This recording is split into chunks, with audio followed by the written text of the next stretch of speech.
Welcome back for another special edition of the Comics Over Time podcast. We're talking Daredevil Born Again, episodes 5 and 6. My name is Dwayne. With me, as always, my good buddy Dan. Dan, we're back for another week getting to talk about not one but two episodes of Daredevil Born Again.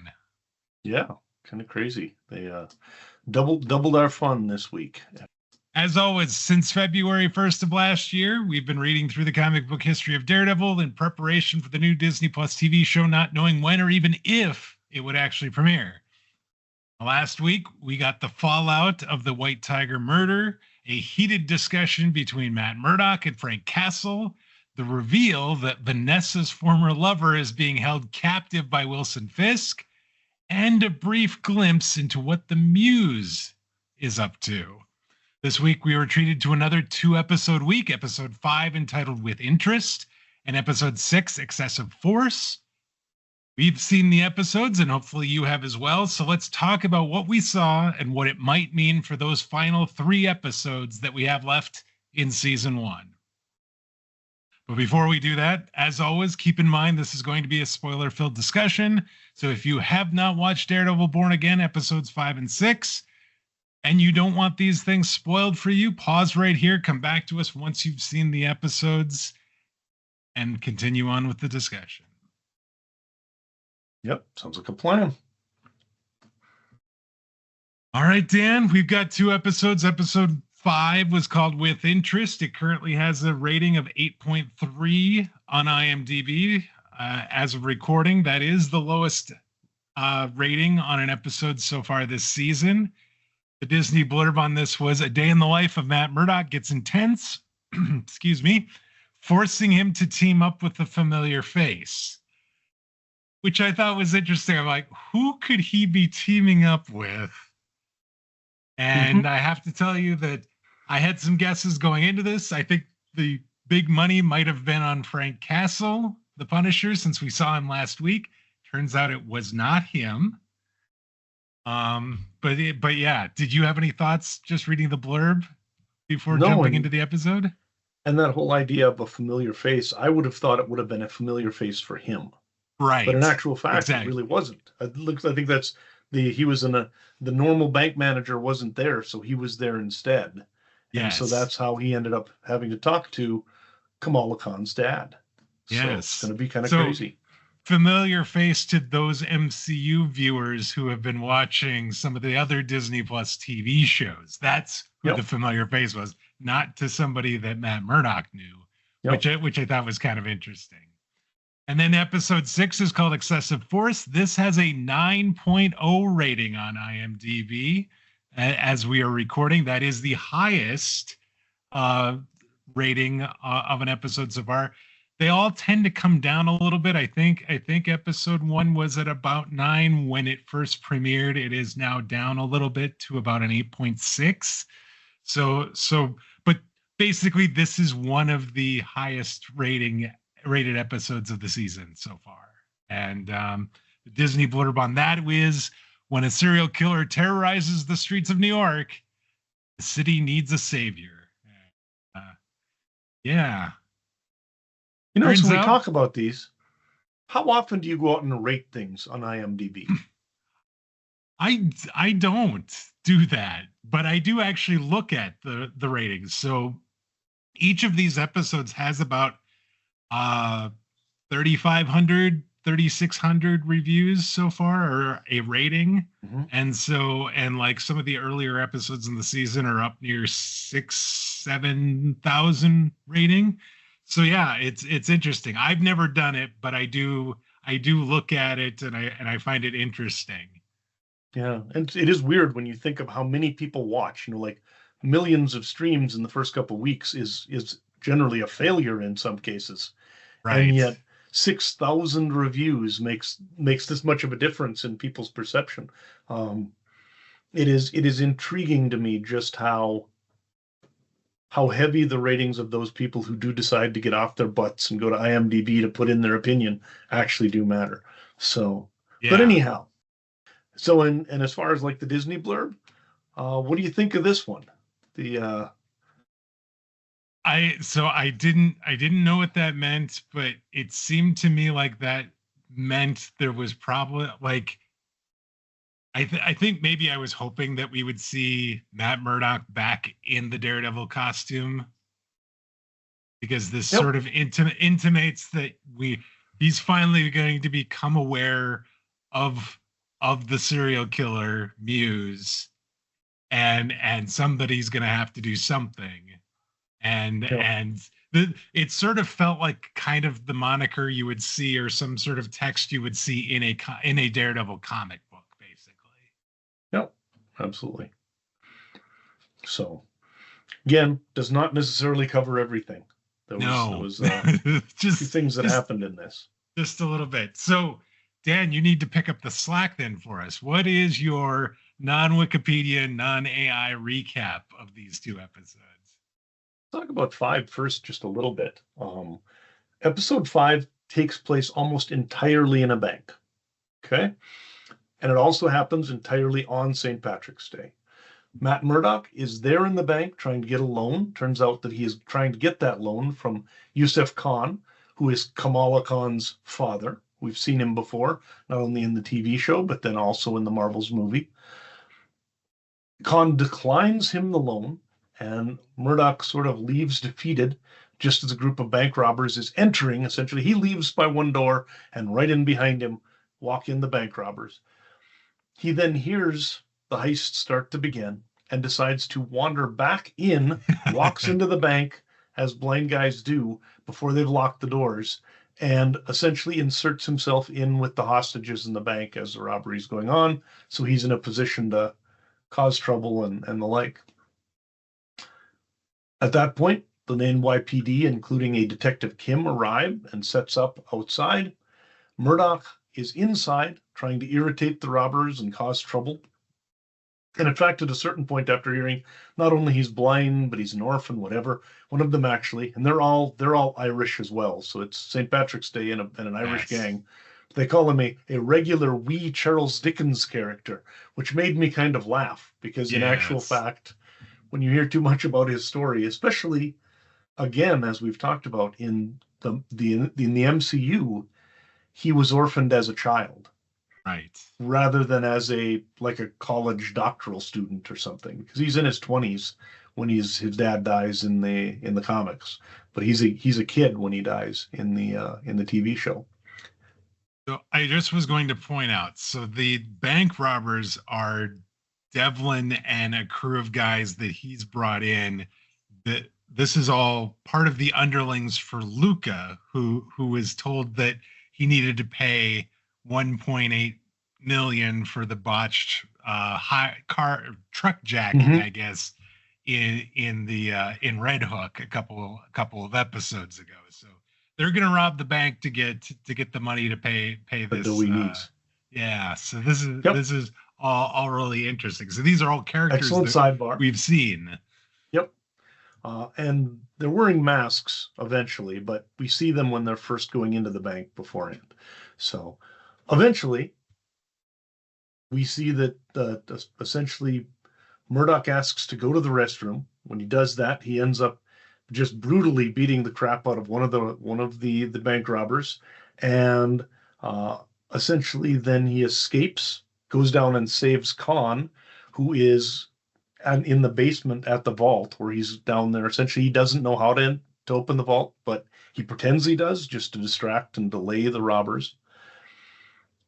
When they get down there, Murdock not only takes out the robber who's down there, but then also somehow we find he's got a new skill, right? He breaks into the safe. Basically, he does it in the comics too. Every once in a while, he's broken 2 or 3 safes in the comics. So this is old hat for Matt Murdock. I guess comic Matt, it's old hat. But once he gets in there, they actually find a large diamond in one of the deposit boxes. The interesting thing to me, by the way, is that they have the key. Like, the robbers got the key on him, which begs the question, why couldn't he just walk in, have them open the vault, and then get whatever's in the box? So I think the answer to that is they got the key in sort of some shady business and didn't know the exact deposit box number, as only the number 4 was showing on the the number key, was scratched off. according to Yusuf Khan. And so they were trying various boxes that had a 4 in them until they found the right one. So I think that's the idea. Because that was a part that bothered me a little bit. But as they're doing this, so he breaks the safe, they come in. I loved how at some point Khan is like, exactly what kind of lawyer are you, to Murdock while they're doing all of this? Like he's a little bit astonished by what's all going on. In any case, they return upstairs. Murdock then distracts the robbers by throwing the diamond bag up in the air just as the NYPD sort of invades the lobby. The robbers manage to get that diamond bag caught, and then they pass it off to one of the women who'd been a hostage, who actually slips out with it. Murdock instead chases the main robber out of the bank, who's disguised himself as a cop and made off in the confusion. He finds him in a kind of an alley, puts on this red mask that's kind of like, it's one of the masks, I think, of the robbers that they discarded or that he took from him, and he just beats the living tar out of him. And then returns back to the bank to visit with Khan, return the diamond by essentially putting it into the hard candy jar. And the hard candy jar is where he'd gotten the little piece of candy that he'd actually slipped into the bag when he threw it in the air. So when the lady got out and looked in the bag, she found that all of this had been for naught, because all they got was one piece of hard candy for all of their efforts. Yes. So he tricked them and he hurt them both. Yes. So yeah, the first robber that Matt Murdock took down had a red mask on. He then took the mask off of him as he was sort of in the fray, and then kept it on him, and then put it on to brutally attack and definitely compound fracture the guy's leg right at the end of the episode. There you go. Tough so what stuff. did you think of this episode? It felt like a filler episode, if I'm being perfectly honest. It felt like this could have been anywhere from episode 2 to episode 8 in here. It was very, very self-contained, didn't really advance any of the main plot story that we have been following throughout the first few episodes of the show. But I liked it. And I liked it because, one, I didn't know I needed more Yusuf Khan, but we got to see him. He was great, talking about his daughter, Kamala, and inviting him out to Jersey City to help him be a more profitable lawyer. I loved that whole thing. And then we got to, if you've been starved for action up until this point, you got some action in this one. There was plenty of action in this. There we go. Very cool. I enjoyed it. I think it was odd because it was such a break from everything that had been going on. At the end of last episode, episode 4, you've got all of these very, very significant unresolved plot lines just sort of hanging out there. And then episode 5 starts, and it's like, hey, St. Patrick's Day, we're going to completely ignore everything that's going on and just do a nice separate story. And I found that interesting. I really did. So yeah. One of the things I thought was kind of fun was the fact that the robbers were all wearing these colored masks. Each of them had a different color mask, and they all were the colors of the Infinity Stones, except for except for the orange. The orange was not a mask; it was the gemstone that they were coveting that was revealed last. Was that, because we had a red one, we had a blue one, we had a purple, we had a green. All the Infinity Stone colors. I would love to believe that was accidental, but I'm sure that's not accidental in any way. Apparently. So. I was reading online, and apparently it is a thing that they sort of in the MCU they've been sort of putting the Infinity Stone colors in sprinkling them in throughout various points throughout the movies and TV shows. I liked seeing Yusuf, and I loved that whole thing, and just the fact that it was a surprise to me just how we took a break from all these really important things to just have this one sort of self-contained, doesn't really advance the plot of the main story happen here, because it like at like we used to have these all the time in like drama shows and TV shows in general, when there was 20 some odd episodes that you would have in a season. You couldn't you couldn't advance the story every single week for 20 some odd weeks across an entire season. So you had these sort of self-contained, really could be anywhere in the season sort of scenarios, and they just sort of happened. Now when you're down to 6, 8, 10, maybe 12 episode seasons, it seems like there's not enough time that you would have to be able to do something like this. No, which makes perfect sense, because as we know, this was originally supposed to be an 18 episode season, and then they split it into 2 seasons at some point. And this kind of dovetails into what my topic that I wanted to talk about was that this is essentially what they call a bottle episode. It is a self-contained sort of single area sort of episode. It basically could go anywhere during any Daredevil season. And I love these episodes in many cases. Some of my favorite episodes of television shows are the bottle episodes. And in fact, there's a show, Mythic Quest, on Apple TV right now that I absolutely love. But it's had 2 or 3 of these episodes that are just some of the most fantastic television I've seen in the last few years. So sometimes that ability to just get outside the main narrative and deal with a sort of a side story or a tangent can really let them do something cool. Here, I think it was really kind of simple, but this felt like an old Gene Colan, Stan Lee Daredevil comic book. Yes, it did. Yes. I mean, it didn't have anything complex. The characters were not particularly well developed. It's got an Irish guy robbing a bank on St. Patrick's Day. This is completely out of 1960s Marvel, right? Yes. So I think that it was a palate cleanser, and it worked well for me.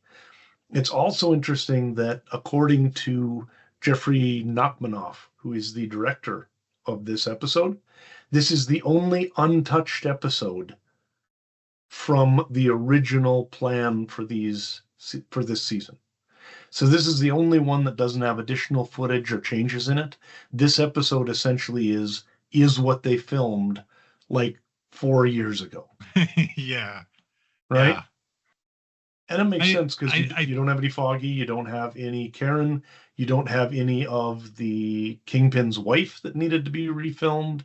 Right. And like they say, it could fit in pretty much anywhere. And I think it ends up being a bit of a transition from like the first half of the season to the second half of the season. And I think kind of maybe the tone is going to end up being a little bit different. I feel like there's going to be more action in the second half of the season, the way things are kind of ramping up. So it does feel like it's almost like this delineation point for the actual TV season even too. So you could just sort of be like, okay, so all the episodes sort of before the bank heist are like this, and all the episodes after the bank heist are going to be something else. And it's really interesting. So the other thing about that I think is cool, and again, we've been reading comics for a long time, and this has been something that I think you've also noticed, and that we've talked about as something that frustrates me, is that there can be times when you have like a crossover, and that crossover comes at a really inappropriate point in the storyline, and then ends up sort of messing up the storyline by, I think that when we were looking at the Daredevils from the 90s, there were a bunch of Ann Nocenti issues that ended up getting sort of waylaid by stuff that just didn't really make sense with what she was trying to do, because it was being influenced by the larger Marvel universe. I like when they're going to do crossovers or they're going to do these sort of connected stories. If they do them in a way that either is very integrated to the story that's going on with the character, or they put it in an annual or something like this. And really, this is the equivalent of a Daredevil annual, right? It's a I story could see that that. kind of happens outside of the main continuity. You've got a crossover into the Ms. Marvel sort of storylines and bringing in some of those characters. But the nice thing is that if someone didn't want to watch episode 5, you could go from 4 to 6 and not literally not miss anything. Yeah. Right? And I mean, there's a reference to the fact that he was taken hostage in a bank in episode 6, but like, it's one of those things. It's like, oh, it's a statement one character Yep. makes in one, it's one line of dialogue in like 40 minutes. So it's like, okay, yeah. And the other thing is like, you didn't miss it. You didn't see Daredevil in costume again for the first time. You didn't No. see, any of that. So you're not missing anything big either. But it also sort of, I think, then if you do end up watching it, like, one, if you watch the Marvels, you can sort of appreciate the Yusuf character and those kind of the mentions of Miss Marvel. But I also think it's like, you then see him sort of do the kind of thing you saw him do very early on in the Netflix series before he got his costume. He just had some random mask on and was Yep. doing his thing, and it sort of harkened back to that. And it's like, it's one of those things. It's like an Easter egg almost in my mind, where it's like, you didn't have to watch it, but if you watched it, you were kind of rewarded with this thing, and it did sort of set up what we ended up getting in episode 6, which, I'm spoiler, we do actually see him back in costume. Yep. But it let them change the tone a little bit. Yeah. And do so in a way that again didn't really impact the other storylines. It just sort of does its own thing. And I really do appreciate that. Yeah. Yep. It except when he got up that guy in the knee, that did not feel like No. the fight at the end. He seemed unnecessarily brutal in some ways. The other thing I think that does tie this in to the larger story is the fact that at the end of the heist, the bad guy, the lead robber, dresses up as a cop. Yeah. And I think that there is this conflation of cops and robbers, essentially, of the good guys and the bad guys. You've got essentially some of the criminals have kind of a code that Wilson's talking about, and some of the cops are really, really dark. And I think this is going to be one of the things that does flow through the whole thing, is that you can't necessarily judge exactly what a character is going to do based on what side of the law they initially seem to be on. And so that was kind of interesting. But overall, I think this was a fun one. It doesn't really have a lot of deep themes to think about. You know? I don't know. I liked your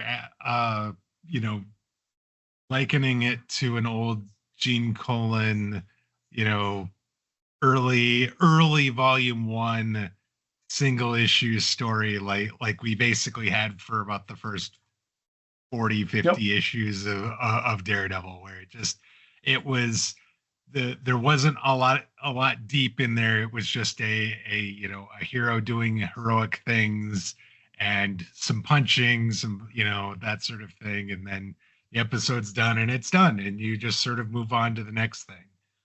Yep. I think it was well done. It was fun.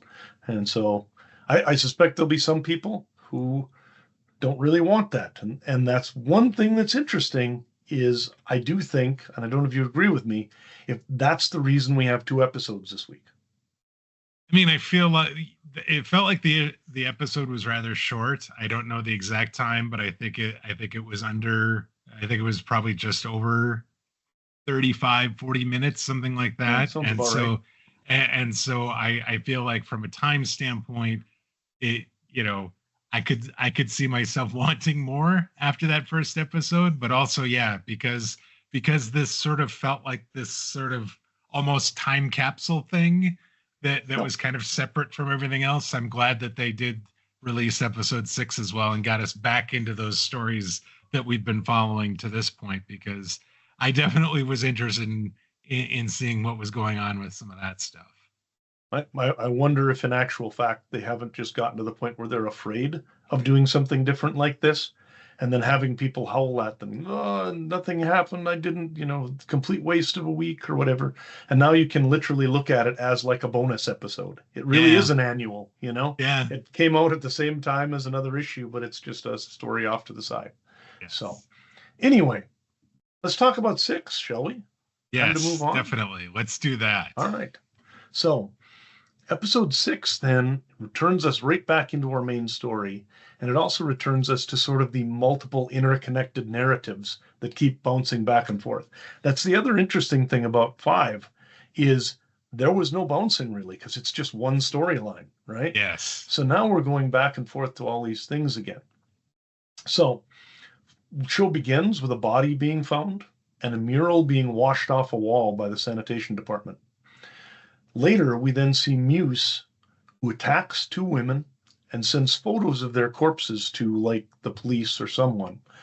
He then also takes them back to their lair, so they've essentially disappeared. The police are not releasing the photos, so because of that, most people just think these women have disappeared and they have no idea what's going on. Fisk, in this episode, we see at a number of different places in this narrative, and his worlds are actually starting to collide a little bit. Because first off, we see Luca coming in to discuss underworld business and this money that he owes at the mayor's office, which Fisk is not very happy with. So he adds $1 million onto what he owes or something like this. Mm-hmm. And then later we see him going to a party, sort of this gala, where New York elites are looking down on him, including, once again, the swordsman, who, again, he comes out of the Hawkeye show, and he's one of these masked vigilantes, essentially. We've seen him in some of the clips as well. Basically, what we find out is that these people have no time for him, and they look down on him, and they believe they are the power in the city, regardless of whether he's mayor, right? Mm-hmm. He also that day finds out that the mural that he wanted cleaned, when they were trying to clean up the city and the like, was actually produced using human blood as paint. So we're starting to see the Muse story come out. And at that point, he sets up an anti-vigilante task force to not only stop Muse, but also stop any of the other vigilantes that are around town. Interestingly, he finds essentially the worst cops on the force and assigns them, because they're people who will take the law into their own hands and do what's needed. So no surprise. Yeah, so no surprise. Officer Powell is in among that group.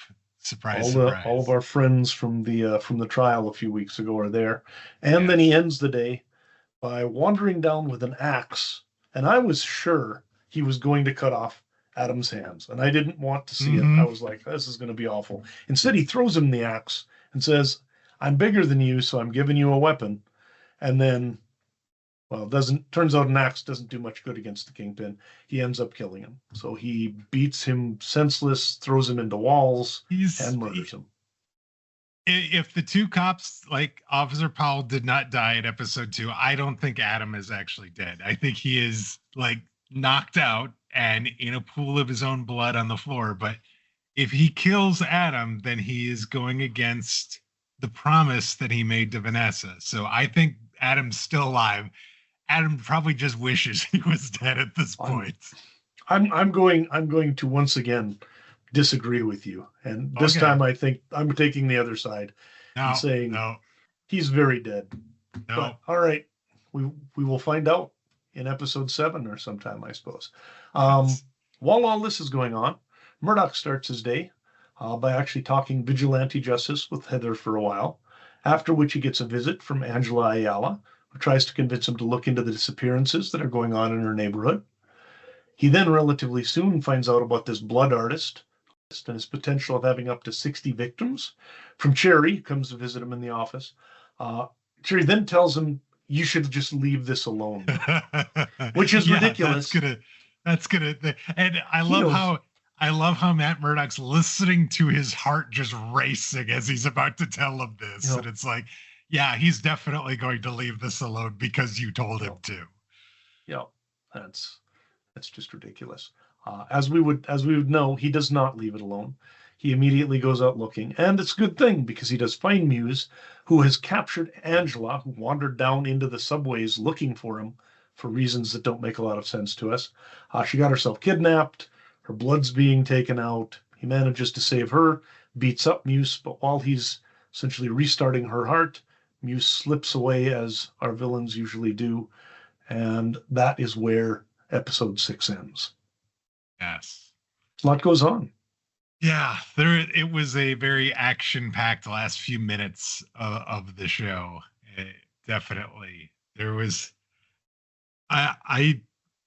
this is one of the best episodes that we've seen so far. I completely agree with the rating that it's gotten so far on IMDb. I loved the way they're telling this really. I mean, none of these stories that they're telling are simple stories. I mean, these are very complex characters in really complex situations.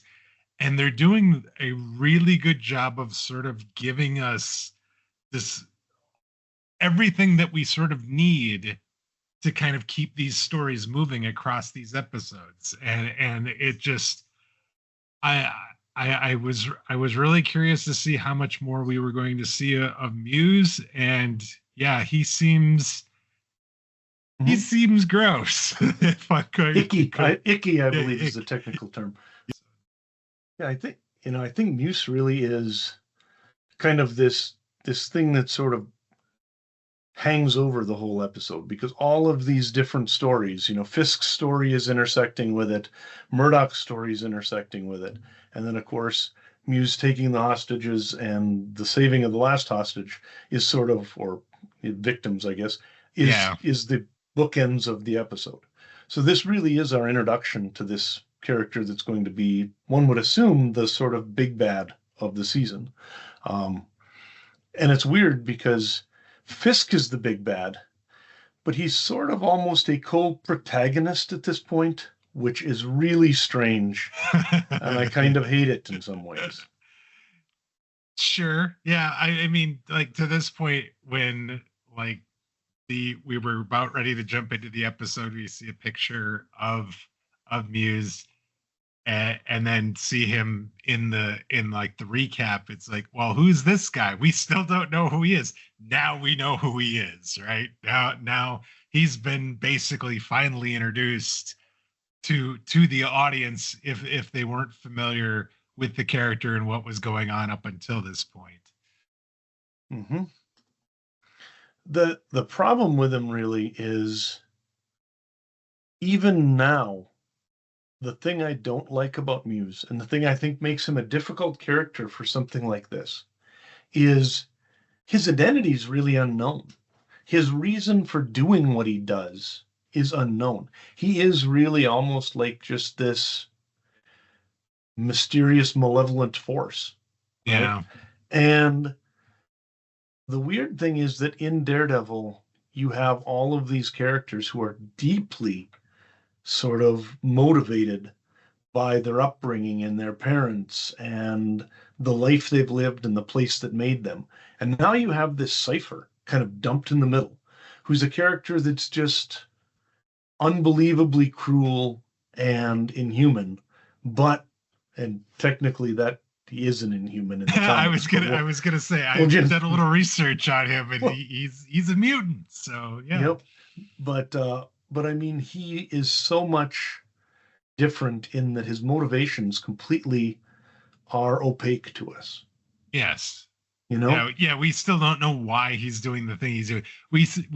I mean, I think we could tell that he has a very big disgust for Wilson Fisk in the mayor's office, and he definitely, I think, does not look kindly on like the New York elite scene and like politicians and all this sort of thing, based on the murals and that. I think that's what we get out of this. And then but yeah, why he's doing the thing he's doing right now, we don't know.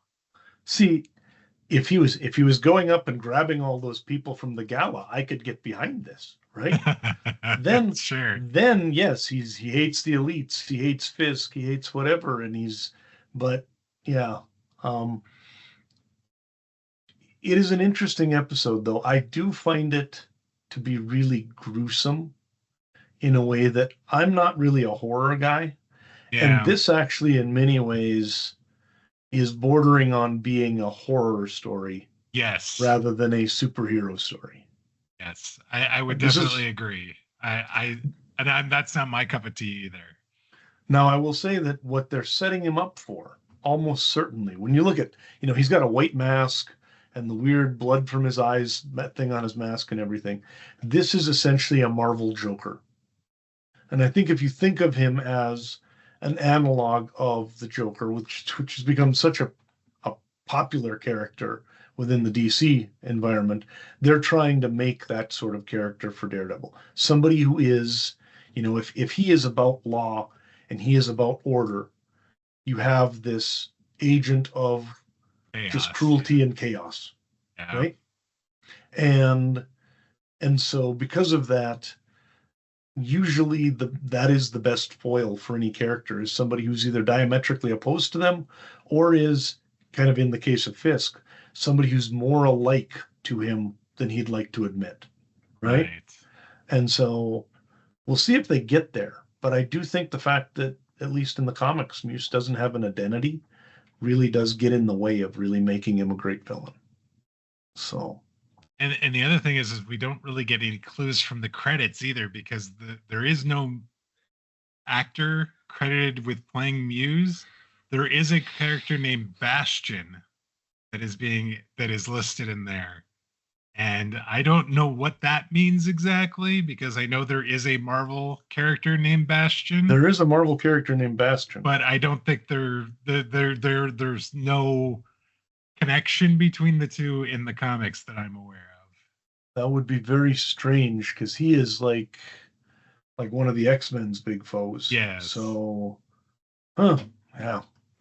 So that would be a loop to throw in if suddenly we've got the X-Men dropping in suddenly. Yeah, I would find that strange. That might be over the top.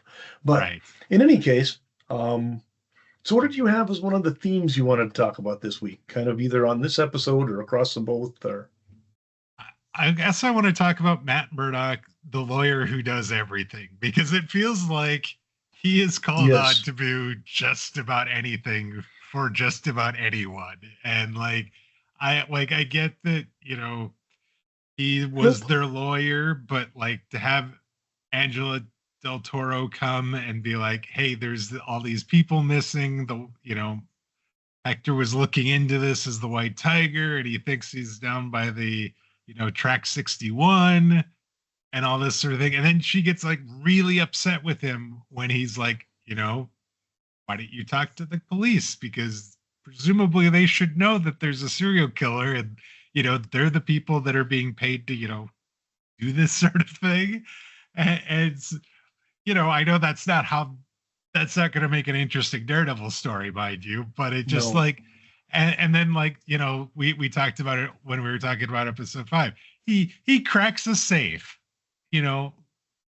because he's Matt Murdock and he can do just about anything because he's an excellent lawyer. And just ask him, he'll tell you. And it's so it's just I find it fun and amusing, and it's I'm almost well, what's it going to be next? Because I feel like there's just going to be more of these sorts of things, and I should come to expect it, but yet I'm still sort of surprised and kind of amused by the lengths in which Matt Murdock gets roped into these things that then suddenly he can miraculously deal with because he just happens to be Daredevil as well. Well, and he does that while he is Matt Murdock. And Right. people somehow don't track down that there's something crazy about this guy, you know? Um, in a world of mutants, you'd think that somebody would just be like, you must have mutant powers or something, Yeah. or some sort of powers, but nobody really does ever, it's just like, oh, you're quite the lawyer or whatever. Um, I find the whole thing just sort of insane, and the levels of, he's a defendant, or a defense lawyer. He does cases pro bono. He's working for large corporate firms. I don't know of any lawyer that hits the gamut of cases that Matt Murdock does. He works for Yes. everybody, so it's crazy. I will say the other thing is then the other thing that I like is that he's also bouncing the idea of being kind of the lawyer of vigilantes. And so Heather Mm-hmm. Glenn's talking about writing about vigilantes and people behind masks and talking about, does that make them kind of the person they want to be, or does it make them kind of the animal that they want to be, basically, because they have the anonymity? And he's like, Mm-hmm. well, strangely, he's very uh he is a very good person to ask that particular question on, and Well, which, to not to put too fine a point on it, and I love the fact that she's like, could you put me in touch with Frank Castle? I'd like to talk to him about this. And he just sort of laughs, as I'm sure all of you probably laughed as well as I did when that suggestion came up. nobody should want to talk to Frank Castle. That's a whole pile of trouble. So Yes. yeah, that I find it interesting that, and this is kind of the way all comic book characters and superheroes Yes. are, is they can do anything that happens to be needed. What's interesting is in a lot of comics, it's the sidekick that can do everything though. Like in a lot of comics, it would Yes. be it would be Foggy that just once took a class in safecracking or something like this. But in Daredevil, it's always just Daredevil who seems to be able to do whatever the heck it is that needs to be done. So Yeah. Yeah. It is definitely crazy. Dan, what about you? What do you want to talk about with regards to these episodes and a talking point? I mean, for me, it's the last episode, and it's that D'Onofrio is really on his game in some of these. That Yes. there is a point, as much as I hate the Kingpin, as much as recent events in the United States have made me hate the Kingpin even more than I hated the Kingpin before, there is a point in these when you're watching Wilson Fisk be sort of just browbeaten by all of these rich assholes, where you can literally almost see the little kid that he used to be taking all that abuse in the tenements of New York. And it was astonishing how good an actor he must have been able to be to remain the Kingpin, to remain Wilson Fisk, masquerading as a guy who's trying to be civilized and take Yeah. all of that and not break out in rage. And then you just He see that sadness. he is a character playing a character who's playing a character, which is Yes. actually just sort of the most crazy thing ever.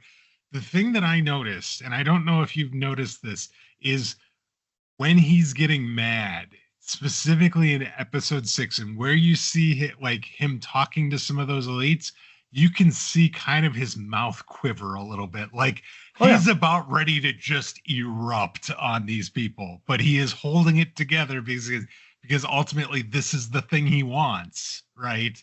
He's just grinning and he's bearing it, but it's like he is a powder keg about ready to explode, and we end up seeing that explosion at the end of the episode. But it is just amazing to me that he he is embodying this thing just amazingly throughout this. He literally is a character playing another character, and you can tell that he is being the guy who's trying to be the other guy, and it is amazing how well he's doing it. I also wonder there's a part of the episode where Vanessa's helping him put on his suit jacket. Yep. And it splits. And he's like, oh, my clothes don't fit. She said, we might need to get you some new suits. And I wonder if he ended up actually putting on weight as the season goes on, where he is literally physically and mentally becoming the Kingpin again. I was wondering that too. I'm like, I bet he's got a white suit in there that'll fit. I bet he does. That's exactly it. At some point, he's going to get to the point where the only suits that fit are the white ones. Yeah. And so it is fascinating though to see all of the stuff they're doing and how well it's done. And just as a character, he even at the end, that he takes all of that abuse from those people, the powerful people, and then at the end of the day, he then transfers that into unbelievable cruelty against someone that he has power over, which is exactly what weak people do. Is they can't stand up to the real powers, but they get just enough power that they can hurt somebody else, and so that's what they do. And he really is just a shit. I mean, that's the other beautiful thing about the way they're doing this, is that when it comes down to it, the Kingpin is an awful human being, and yet you see him as a fully rounded, awful human being, and you understand part of why he is this way, but you can still hate him. You still have license to hate him because he's so awful. Yes. D'Onofrio's a master. Like, he just eats this role up every time, and he obviously loves doing it, and he understands it, and it's fantastic. Marvel gets so lucky sometimes finding actors who just embody a role and are willing to put everything into it, Yeah. So. Yeah, he is definitely one of those. So my final point was I wanted to talk about the ending of the episode. I call it returning to their nature. And it is basically the fight, or fights actually, that are happening concurrently. We have Daredevil taking on Muse in the subway system, in the tunnels there, and you have Wilson Fisk going up against his captive Adam, who he gives an axe to try and help even the odds. And they're both brutal. They're both just like everything you expect from fights in these. But it's also interesting that you have, like, by the end you have Muse hanging up by the Billy Club, is being hung around the neck like he's like Jesus Christ, almost like being crucified a little bit, not like arms out, but like hanging. And then you've got, done by a guy in a red devil suit, and then you have Wilson Fisk taking on a guy who kind of looks like Jesus, long hair and this, and he, he's obviously the devil, and going up against a guy that looks kind of like Jesus. So you've got the devil and Jesus fighting it out in two separate scenes, and they're kind of going back and forth between the two, and it's everything you want and expect from a Daredevil series, and it is exactly what we got. And it's just like, yes, it took 6 episodes, and yes, it could have happened sooner, but I love the fact that they sort of teased it and made us wait around for this, because I think the payoff that we actually got was worth the wait. There you go. Cool.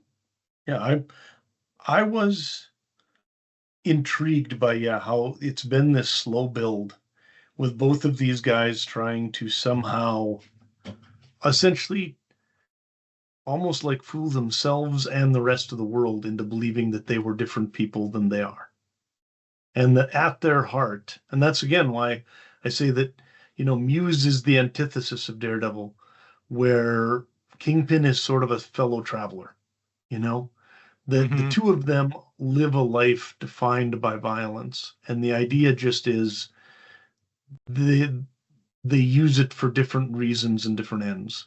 And both of them tried to make a little bit of a break from that, and neither of them's very good at it when it comes down to it. because it's just a part of them, and also because there are things that are important to them that they just can't find any other way to achieve. You know, Fisk is probably eventually going to do some unfortunate things to some of the people at that gala that were making fun of him, right? Yeah.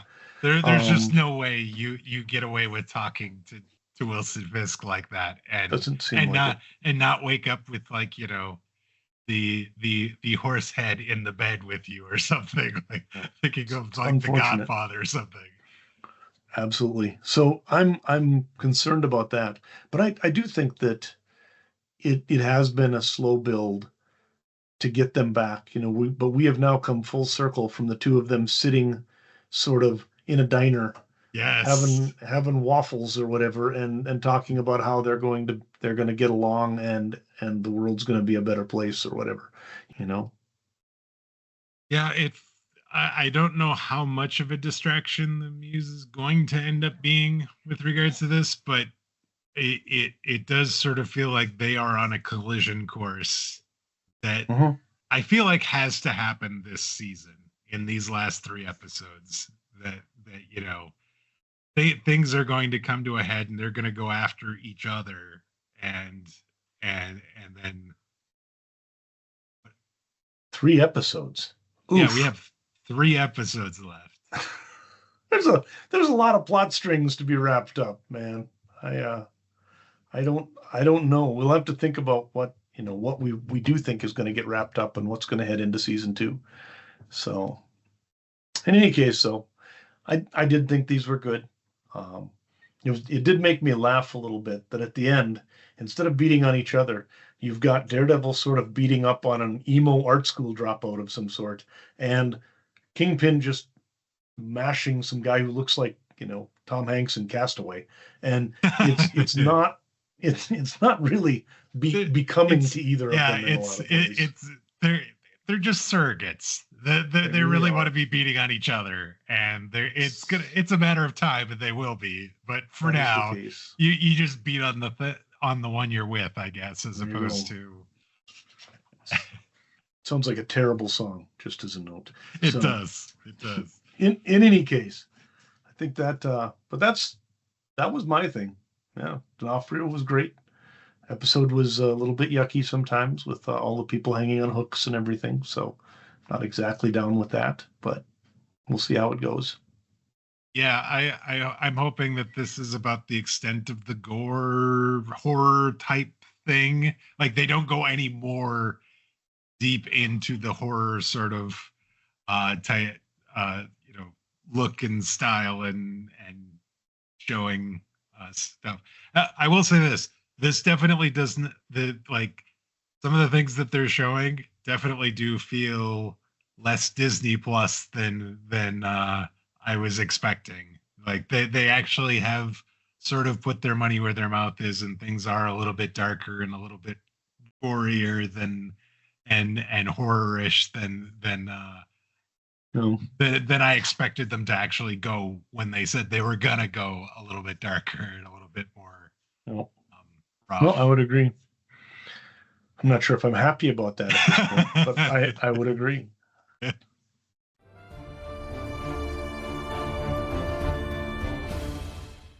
All right, Dan, we've got the discussion topics down. Do you have a big question you want to talk about, or give us something to think about with regards to these episodes?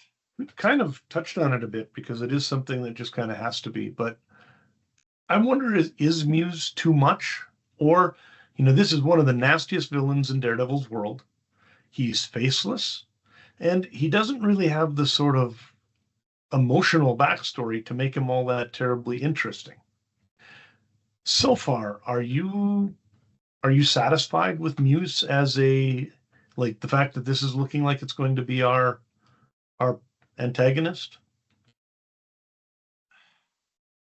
I have not read the comics, so I don't have that background for this character, so I'm going completely blind into this part of the character. Which is good, because that's where most people are going to be who are watching the show. Yeah.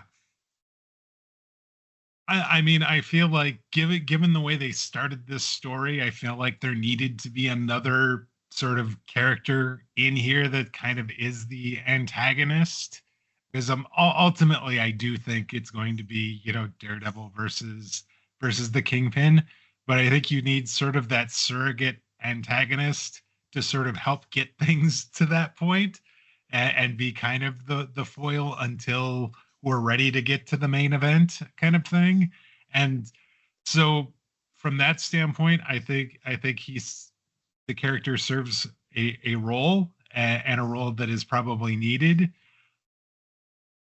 I don't know that I find the character all that interesting to this point. It doesn't seem like he's got powers, at least, you know, anything too great. He's got some decent fighting skills, I guess. That looks like that we got to see put on display when he fought Daredevil here at the end of episode 6. But I don't think it's too much. I guess if he ends up hanging around past the end of this season and then becomes a returning, you know, antagonist next season, then maybe it'll end up being too much. But for right now, I mean, he was a mystery up until episode 6, and I think that, you know, as long as they don't just dwell on him a lot, then I think it's fine. Okay. Well, I will reserve judgment on it until we see a little bit further, but this is one of those things where you start to wish that Daredevil had a deeper bench of foes. We don't need Stiltman to pop up here at all. No. But I would have, you know, I would have preferred to have seen them bring in somebody else and track something down, I think. But like you say, we reserve judgment. We'll see what happens. Yeah. So, I mean, there's still Bullseye. They could bring Bullseye back. Yeah. So anyways, interested to see how it goes. So that's where I'm at, though, with my question right now is they made a big bet on Muse being a character that can carry our interest kind of during this time when Daredevil and the Kingpin are circling each other. And we'll see whether it does. Yeah. Definitely interested in what you have to say about this too. So definitely tell us what you think of the Muse character and whether or not you have found him needed or wanted across the first part of this season. Yeah. I definitely think the way the rest of this season plays out will probably strongly influence how we look at the character overall, I bet. Yeah. All right. And with that, I think that puts a wrap on our review of episodes 5 and 6 for this week. We'd like to thank you for joining us. If you're new to the podcast, please consider subscribing on your podcast player of choice. That way you'll get each new episode as soon as it's released. If you've already subscribed, we'd appreciate it if you'd share the show via social media or leave us a review. That will help other new listeners find the show that much easier. Now, whether you're new to the podcast, you've been with us from the beginning, we'd love to get your thoughts on episodes 5 and 6 or any of our discussion topics. Did you like the bank heist, the bottle episode? What do you think of Muse? Any of those sorts of things? Let us know. We'd love to hear from you. You could send us those comments via email. The address is comments@comicsovertime.com. Or if they're shorter, you can reach out to us via social media on Blue Sky. We are at Comics Overtime there. And we got to wait another week until we get episode 7. It seems like it's going to be a solo episode. I can't wait. It's gonna be good. The fallout from the two big battles at the end here. Yeah, I think we're definitely starting to get to a point where the pot is boiling. So we'll see how it goes. All right. Until next week, take care, everybody. See you later, folks.